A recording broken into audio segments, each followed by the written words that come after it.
Pasca terbitnya Super Semar tepatnya tanggal 20 Maret tahun 1966.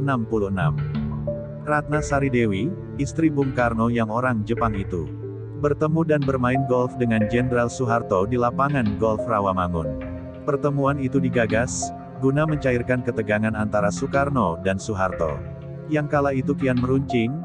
2 hari sebelumnya diketahui 15 Menteri Soekarno ditangkap oleh Soeharto, termasuk Subandrio Salah, satu orang kepercayaan Soekarno.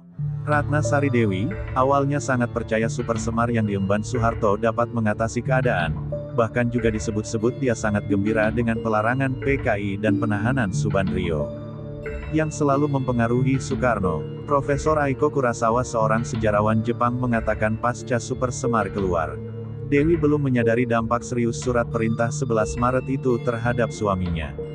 Aiko dalam bukunya berjudul Peristiwa 1965, Persepsi dan Sikap Jepang menyebutkan bahwa Dewi melakukan berbagai upaya rekonsiliasi antara Soekarno dan Angkatan Darat. Salah satunya, peristiwa pertemuan Dewi dan Soeharto di lapangan golf Rawamangun itu. Saat bermain golf itu, Soeharto memberi 3 opsi kepada Dewi sehubungan dengan nasib suaminya. Pertama, pergi ke luar negeri untuk beristirahat. Kedua, tetap tinggal sebagai presiden namun tidak memiliki otoritas, alias hanya sebutan saja. Ketiga, mengundurkan diri secara total. Soeharto mengusulkan Dewi memilih opsi pertama dan menyarankan Jepang atau Mekah sebagai tempat peristirahatan. Setelah mendengar 3 opsi saran Soeharto itu, Dewi menyadari bahwa dia dan suaminya telah kalah. Pertemuan antara Soeharto dan Dewi ini, ternyata diketahui oleh Siti Hartinah atau yang akrab dipanggil Tien Soeharto. Tien cemburu, begitu mengetahui bahwa suaminya bertemu dengan istri Soekarno yang terkenal sangat cantik itu. Prabowo Sutejo, adik daripada Soeharto, menceritakan bahwa abangnya itu sempat didiamkan oleh Tien selama beberapa hari. Prabowo Sutejo lantas menghubungi Bob Hasan, pengusaha yang dikenal dekat dengan Soeharto, yang disebut-sebut sebagai penggagas pertemuan antara Dewi dan Soeharto. Meski kemudian hari dibantahnya, Prabowo Sutejo lalu menceritakan bahwa Bob meminta maaf. Dia tidak menyangka bahwa pertemuan itu akan memicu konflik antara Soeharto dan istrinya. Dalam bukunya yang berjudul Saya dan Mas Harto, Prabowo menjelaskan inisiatif Bob Hasan mempertemukan Soeharto dan Dewi guna melobi Dewi agar hubungan Soeharto dan Soekarno mencair. Lalu hal ini kemudian dijelaskan kepada Tien Soeharto. Bayu akhirnya bisa mengerti dan mau bicara lagi dengan suaminya. Begitu kata Prabowo Sutejo, ternyata tak hanya istri Soeharto yang mengetahui pertemuan ini. Suami Dewi juga ternyata mengetahuinya. Entah dari mana Soekarno tahu. Tapi yang pasti pertemuan rahasia ini juga bocor ke telinga sang presiden.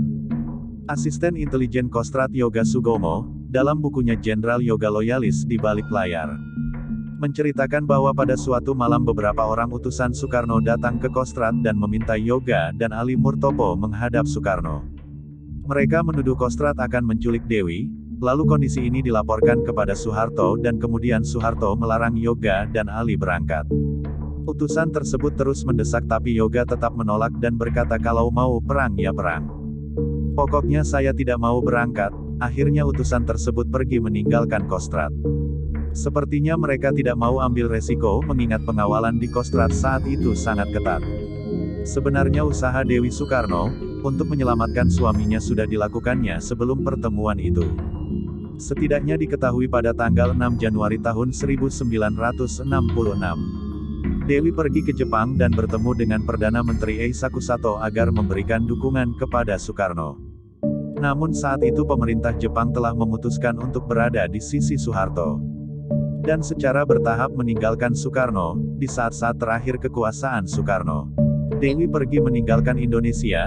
Banyak yang berpendapat bahwa Dewi bukanlah orang yang setia karena meninggalkan Bung Karno di saat sulit, namun kabarnya Soekarno lah sebenarnya yang meminta Dewi pergi demi menyelamatkan diri.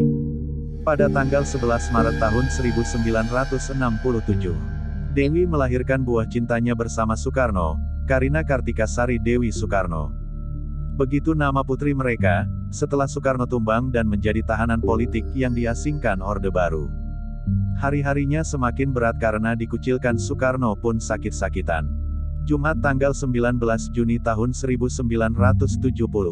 Bung Hatta menemui Bung Karno di RSPAD. Saat itu kondisi kesehatan sang proklamator itu sudah sangat payah, di hari yang sama saat Soekarno bertemu Hatta itu. Keluarga Soekarno mendapat kabar bahwa Dewi akan datang menjenguk suaminya, saat itu kabarnya Dewi masih tertahan di Singapura. Karena belum mendapat izin dari Soeharto untuk masuk ke Indonesia. Baru keesokan harinya tanggal 20 Juni Dewi mendapat izin.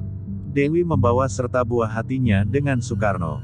Kartika Sari Dewi, kala itu Kartika baru berumur 3 tahun. Karena lahir di Jepang Soekarno belum pernah melihat anaknya. Hingga saat itu antara sadar dan tidak, tangan Soekarno bergerak seakan-akan ingin menggapai putri kecilnya.